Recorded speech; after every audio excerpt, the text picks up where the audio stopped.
Bonjour à tous, ravi de vous retrouver pour notre dernier numéro d'Azure News and Updates pour évoquer les nouveautés et mises à jour Azure parues au cours de la semaine 47 qui s'étale du 15 au 21 novembre.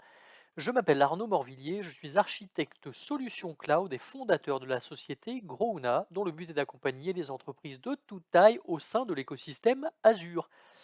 Alors, la vidéo du jour va s'articuler comme bien souvent autour des trois sujets suivants que sont les news, les updates en GA et les updates en preview.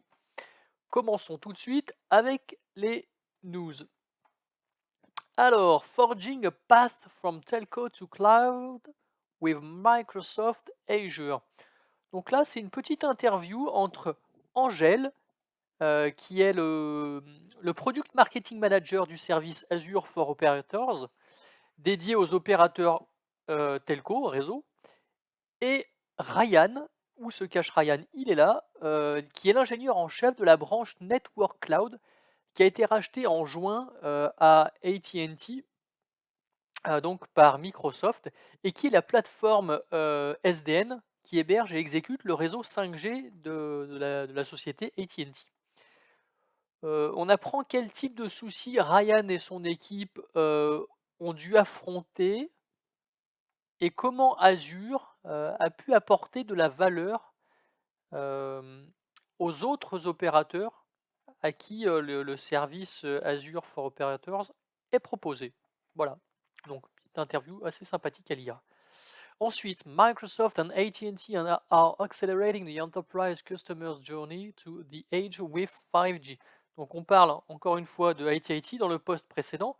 Celui-ci évoque comment la collaboration entre Microsoft et AT&T permet d'accélérer l'adoption du réseau Edge, notamment grâce à la 5G avec les différents secteurs d'activité qui peuvent en bénéficier. Ensuite, bringing commercial innovations in chip design to national security. Alors, on apprend dans ce billet que le département de la défense américaine, de Department of Defense, a sélectionné Microsoft pour la deuxième phase du projet RAMP, donc RAMP qui signifie Rapid Assured Microelectronics Prototypes. L'idée du projet est d'utiliser en fait les dernières innovations en termes de conception et de fabrication pour les composants microélectroniques, des matériels et applications de sécurité de la défense nationale, tout en garantissant que les composants qui sont développés le sont dans le plus grand respect en termes de règles de sécurité. Donc évidemment, Microsoft n'est pas tout seul dans cette aventure. Euh, Microsoft est accompagné de différents partenaires. On apprend aussi que le projet RAMP sera hébergé dans la région Azure Gouvernement. Voilà. Alors, build real-time web apps with Azure Web PubSub now generally available. Alors, on parlait du service Azure Web PubSub la semaine dernière. Azure Web PubSub, qui est la contraction de Publisher Subscriber, est utilisé pour la mise à jour de données en temps réel entre un serveur et les clients qui y sont connectés. Alors, il peut être utilisé avec des cas d'usage comme avec des applications où il y a une haute fréquence de mise à jour de données. J'avais pris la semaine dernière l'exemple des enchères, je reprends le même exemple. Mais aussi la localisation sur une carte, les conversations instantanées comme avec un bot. Il peut être intégré à plusieurs services, je ne sais plus où je l'ai lu, comme Azure Functions, la partie API Management, Application Gateway et bien d'autres. Donc j'ai l'impression qu'une passe sur la documentation est de mise. On enchaîne Join Azure at the Design Automation Conference, DAC. Alors, la 58e édition du Design Automation Conference aura lieu cette année à San Francisco. C'est un événement annuel qui regroupe à la fois des conférences techniques et à la fois un salon professionnel dont le sujet principale est l'automatisation de la conception électronique. Alors, à ce titre, Microsoft y participe de par les services qu'il propose, comme Azure HPC et les matériels toujours plus puissants pour assouvir les professionnels du secteur. Donc, pour info, cet événement aura lieu le 6 et le 7 décembre. Alors, Microsoft expands its AI supercomputer lineup with general availability of the latest 80 GB NVIDIA A100 GPUs in Azure claims 4 spots on top 500 supercomputers list.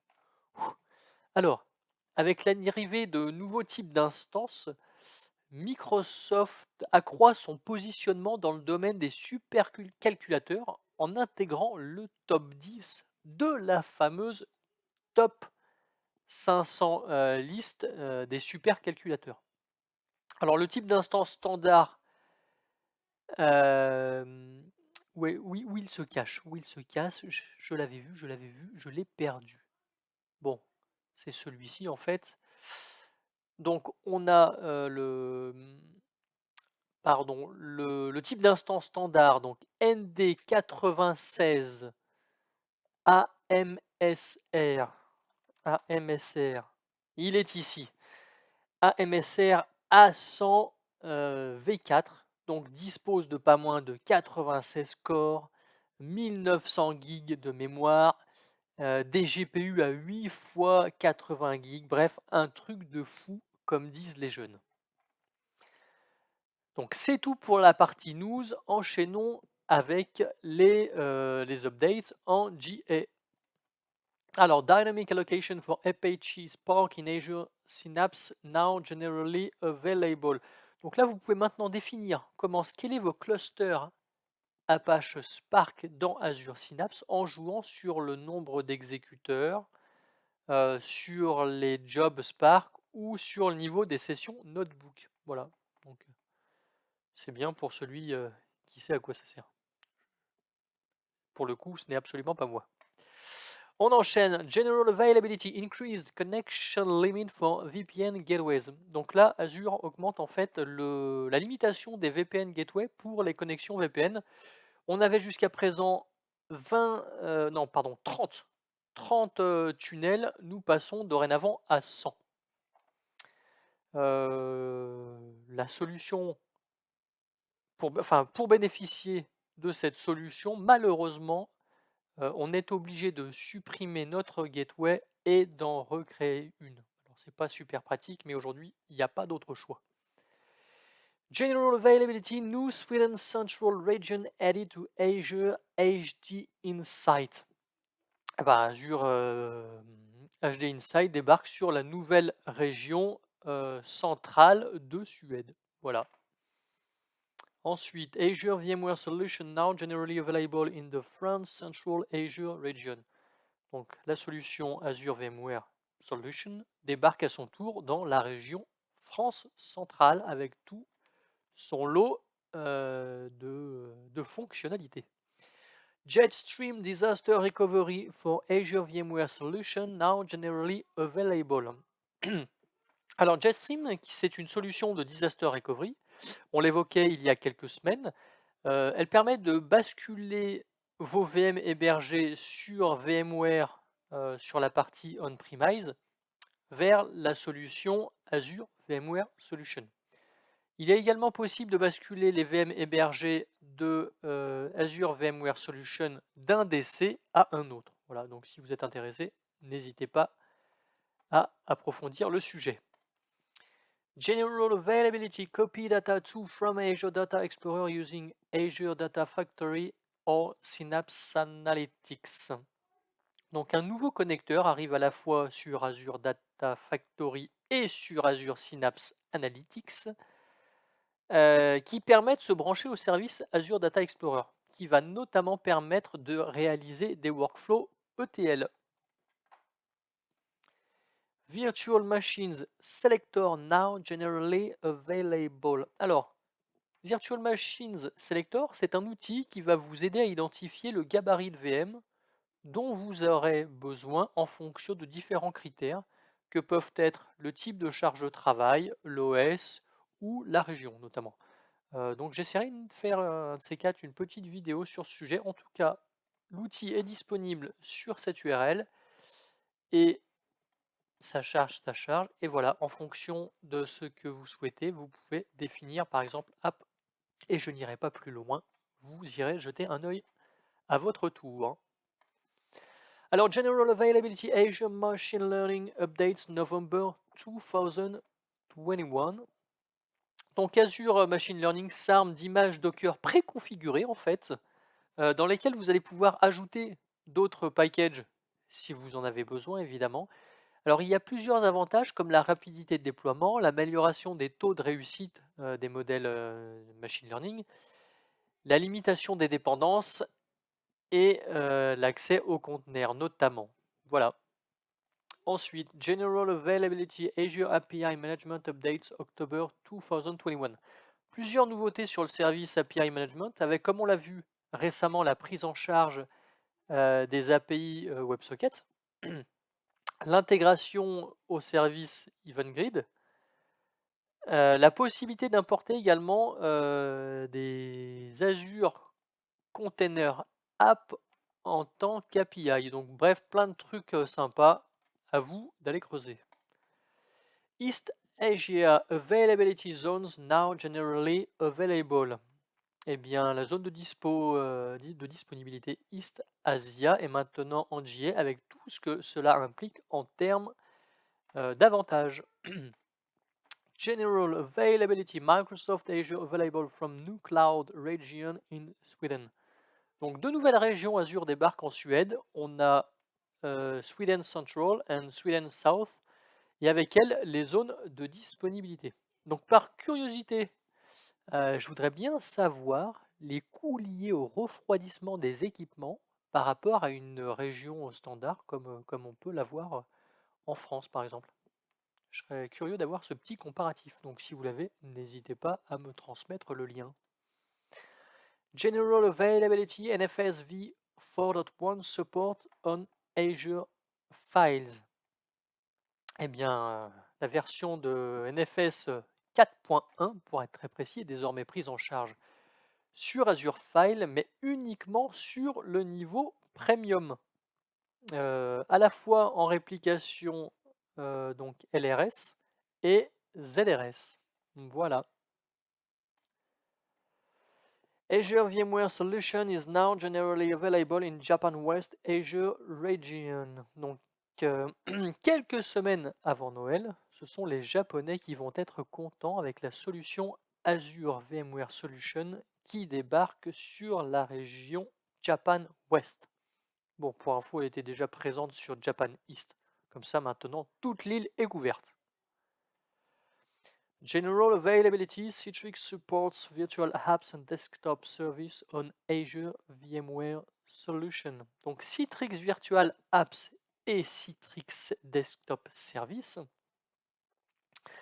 peuvent maintenant être déployés sur Azure VMware Solution. Donc on arrive donc à 3 niveaux de virtualisation entre Citrix, Azure VMware Solution et la solution de virtualisation qui héberge VMware. Alors je sais pas vous, mais moi ça me donne mal à la tête. Alors on en a fini avec les updates en GA, passons aux updates en preview. Alors Public Preview Azure Virtual Machines DCV3 Series now available in Europe West and North. Ben voilà, les instances de type DCV3 Series qui intègrent les processeurs tagués Intel Software Guard Extensions and Intel Total Memory Encryption Multi-Key débarquent sur les régions Europe Ouest et Europe North. Public Preview Azure SQL Bindings for Azure Functions. Alors, on peut maintenant connecter Azure SQL Bindings, Azure SQL, à Azure Functions en input et en output. Donc, encore une fois, la doc si vous souhaitez aller plus loin. Public preview, Azure Spring Cloud Start and Stop, bring your own persistent storage and service connector. Donc Azure Spring Cloud s'arme de 3 nouvelles fonctionnalités. On a la possibilité de start and stop les applications qui se trouvent dans Azure Spring Cloud. On a la possibilité de venir avec son propre stockage persistant. Et on a également la possibilité de connecter les applications, oui, avec Azure Service with Resource Connector. Bon, alors je connais pas vraiment le sujet, donc n'hésitez pas à aller jeter un œil sur la doc. Public Preview Azure Machine Learning Updates November 2021. Alors, des nouveautés pour Azure Machine Learning. Alors, ce n'est pas un sujet que je connais particulièrement, comme d'autres, vous pourriez dire. Mais je vois entre autres la notion de filtrage d'IP sur le stockage ainsi que la prise en charge de CLI en V2. Voilà. Public Preview Monitor Spring Boot Apps in Azure Spring Cloud with App Dynamics. Alors, la solution APM Dynamics, App Dynamics, pardon, vous permet maintenant de pouvoir monitorer vos applications Spring Boot hébergées sur la solution Azure Spring Cloud. Continuons SFTP support for Azure Blob Storage now in public preview.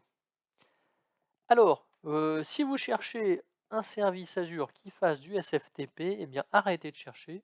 Aujourd'hui, il n'y a qu'Azure Blob Storage qui permet de le faire et ça arrive en preview. Public preview, run command execute PowerShell or shell script on virtual machines and scale set. Donc la fonctionnalité run command que vous connaissez peut-être déjà sur la partie VM, eh bien débarque au niveau des scale sets. Voilà, voilà. Et enfin, terminons avec la dernière update en preview. Public preview VM applications managed and deploy applications to virtual machines and scale set. Alors toujours sur les VM et les VM scale set, la fonctionnalité VM application qui n'est rien d'autre qu'un package en fait d'applications à installer sur une ressource arrive. Donc c'est intégré à Azure Compute Gallery, donc, dont l'ancien nom c'était du Shared Image Gallery. Donc vous pouvez les répliquer, les partager, les déployer automatiquement. Donc attention, nous sommes en preview, il y a quelques contraintes tout de même, notamment lors de l'échec de l'installation ou lors de la nécessité d'un reboot. Donc n'hésitez pas à jeter un œil sur la documentation. J'essaierai d'ici quelques semaines l'application une fois que ce sera en JA, juste pour voir ce que ça donne. Voilà, nous avons terminé. Je vous remercie d'avoir suivi notre vidéo. Si vous souhaitez retrouver toutes les vidéos précédentes, n'hésitez pas à aller sur notre chaîne YouTube Gros Ouna. Merci à vous et excellente journée.